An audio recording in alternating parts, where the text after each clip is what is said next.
Hey guys, welcome back to my channel, or just welcome if it's your first time here. I was tricked, I was hoodwinked, I was bamboozled, and I'm not over it. So basically this is the story of how I was tricked into joining an MLM. And if you don't know what an MLM is, I will put the definition up here. But from my understanding, it's this type of business where basically the person at the top gets money from the sales people below them make. So the people at the bottom essentially like make little to no money. Can relate. So I was 19 at the time. I think I was 19. Yeah. So I remember the first time I had any experiences with MLMs. This girl that I knew from high school, I mean, we were kind of friends, but not really. And this was like years after I graduated from high school and I hadn't seen her since. So she messaged me and she was like, hey, how you going? I have this great brand. Basically, she was just trying to get me to come to one of her parties. It's basically when they buy a bunch of stuff in an MLM and they try to sell it to you and also try to recruit you into the MLM, because if they recruit you, they get a percentage of your sales. So she was trying to recruit me, and I don't know if she knew what she was doing. I don't know whether she genuinely was interested in like helping me. She wasn't. She just wanted my cash. She just wanted my coins. Anyways, let's move on. So basically I applied for this job while I was at uni. I was 19, I was studying. I hadn't had a job for a while and I really just wanted to earn some cash while I was living at home and studying. So I saw this ad on seek.com.au and it was super vague. It seemed like it was catered to young people. It was like, we're looking for sales superstars, exclamation point, exclamation point, exclamation point. And I was like, are you trying to recruit 5-year-olds? What's with all the excitement? So I was a little bit sketch, but I applied for it nonetheless because I was desperate. And I got a call to go to the job interview and I was so excited. When I got to the job interview, the first thing I noticed was that the kind of people there, you know, after talking to them, having conversation with some of them, a lot of them were very young, 18-year-olds straight out of high school that were like desperate to find a job. The other group of people were like very old, not very old. Oh my God, I'm sorry. Just older people in their like 40s to 50s who had been out of the workforce for a while. For instance, like they had been taking care of their kids for 20 years, so they haven't really gotten the opportunity to work. So they're finally getting back into the workforce, or they had a serious injury and they've been recovering for years or months and they're getting back into the workforce. So these are the kinds of people that were there, and people who didn't necessarily have a lot of qualifications that they could use in Perth, basically, which is where I live. I feel like I have to say that every single time I mention Perth, because I feel like not a lot of people know about Perth. Perth is a city in Western Australia. It is very isolated. Apparently it's the most isolated city in the world. I don't know why I'm telling you this, but fun facts. Basically everyone there were people struggling to find jobs, including myself. And can I just say, I have been to many job interviews in my life and I have never been to one where they focused on money this much. The amount of times I heard, you'll be earning so much money a week. This person earns $2,000 an hour. This person earns an hour. No. I wasn't applying for the CEO position at Amazon.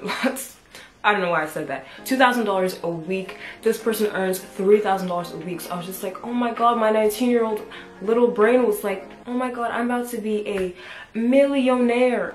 No, they focus so much on money. And looking back, that should have been a red flag. But at the time, it was just a white flag. I saw no colors. Like a racist person trying to convince you they're not racist, I saw no colors. And even in the job interview itself, they did not explain the job description. I left that job interview not knowing exactly what I was going to be doing, but I was like, hey, I got a job, I'm gonna get paid, who cares? And in the interview, they told us that we would be independent contractors, which sounds fancy schmancy, but it is not. I'll explain that later. They also mentioned in passing so quickly that essentially we didn't have a base pay. That's basically what an independent contractor is. You're only paid via commission. You essentially are working for yourself. You're not technically hired by them. You are an independent contractor. So they told us really quickly in passing that we would only be earning a 25% commission. It barely registered in my head.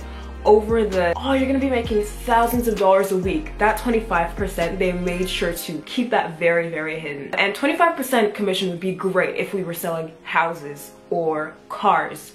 but we weren't.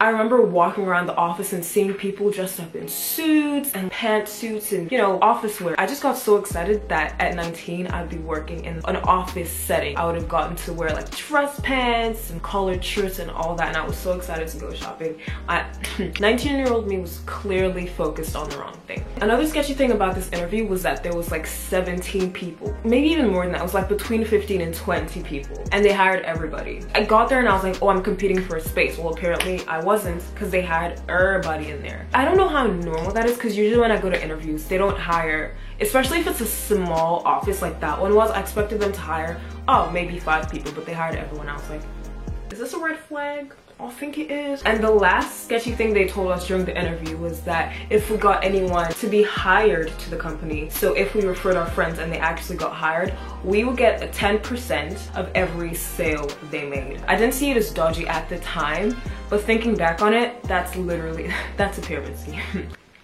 Sketchy. So after the job interview, I went in a few weeks later, or I don't know, a few days later, and I found out what I would actually be doing. I was going to be selling perfumes. And you know those annoying people that stand in the middle of shopping centers and try to get you to buy their products? I was one of those people. I was one of them. So after I got hired, I did about a week of training. Mind you, when you get hired by a place and you train, usually they pay you, like you expect payment, but I didn't get any payment. But I guess fair enough. I did sign up to be an independent contractor. That's on me. That's on me. So like I said, we were selling perfumes. We were supposed to market it to people that we're gonna be selling them to, that there were these expensive perfumes worth $100, $200, and they had insane price drops. We were supposed to be like, oh, this was $20, but I'm gonna give it to you for $15. It's like, is that not sketchy? Like, how do you have that much of a price drop? That's not normal. And also, that would be well and good if these were like Dior and you were actually having some sort of sale and wanted to mark them down. But these were cheap ass perfumes. I felt so skeevy saying that this is worth $100 when even if the company that makes these market them as $100, these perfumes are not worth $100. The packaging was so cheap. They didn't smell good. It was like a range and they basically all smelled the same. So like I said, I was training for about a week, and this place was an hour away from where I lived. So I had to drive an hour every morning and an hour back, and I wasn't getting paid. My fuel wasn't being reimbursed. But then again, that's on me. That's what I signed up for. So my actual first day of work, we had finished training. I was now in the working phase. And they told us that we needed to be at the offices at 8 a.m. So I drove an hour to the offices at 8 a.m. Turns out I wasn't even needed. So I was basically just waiting there for an hour doing nothing. So when the people were done with the meeting, the supervisor who was going to be supervising me for the day, she led me to this shopping center that was about an hour away. She took her car. Some employees followed in their cars. I followed in my car. We drove another hour to the shopping center. I could have just drove there straight away, straight from home, but they made me drive to the office for no reason. So the process selling things was horrifying. I felt so bad for these people that I was trying to sell things to. I feel like a dodgy salesman. It just felt wrong. And at some point during the day, I just remember deciding, I am not coming back here. I am not doing this again. It was finally 5 p.m. The day was over. The shopping center was closing, and I was like, thank God. I got into my car, called the offices, ready to be like, hey, thank you for this opportunity, but I will not be coming back. But nobody answered. I think I got them just before closing time. So I texted my supervisor and I was like, hey, I'm so sorry. I'm so grateful for this opportunity, but I ain't coming back. Now, obviously I said that in a nice way. I got no response. And from this, I got the idea that maybe they're used to this. Maybe they have they 100% have a high turnover rate at this company, which is why they hired so many people at the job interview. I just assumed because of what I did, I wouldn't get paid. Even though I know it's illegal not to pay people for labor. I didn't hear anything back. I expected to get something like an email or a text or a phone call back from the office. I didn't get anything back. So I assumed, you know, they're really mad at me or something, but I feel like it's because they were used to that and they just don't bother following up with people anymore. I did try calling the day after that, but I didn't get an answer. I assumed I wasn't gonna get paid, and then weeks and weeks and weeks passed and I didn't see any money from this company in my bank account. So I was just like, okay, I guess I'm not getting paid for that 9 hours I worked. And finally I received a whopping $23 in my bank account. That would have been a 25% of the sales I made, which wasn't great. I will say it's very, very hard to sell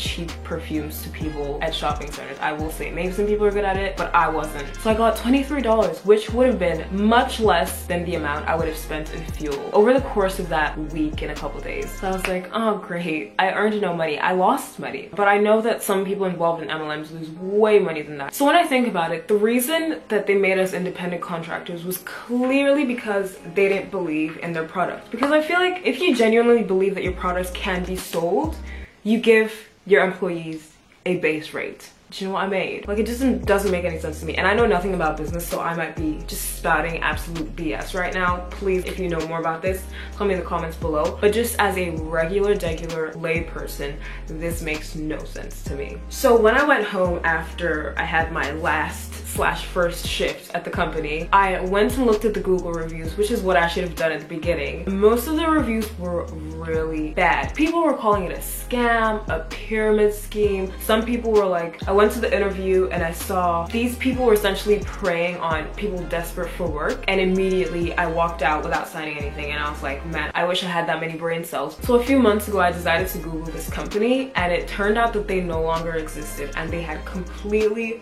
rebranded. I'm pretty sure they're doing essentially the same thing, but they had changed their company name, and I was like, wow, y'all are really trying it. So overall, I don't think my experience was really that bad at all. Like, I didn't lose much. So I guess this video just serves as a warning. Just be careful out there.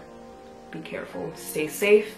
And that's it from me. Follow me on my social medias. Subscribe if you haven't. Leave me a comment. I don't know. Do whatever you want, really. I don't really care. I'm gonna go. Bye.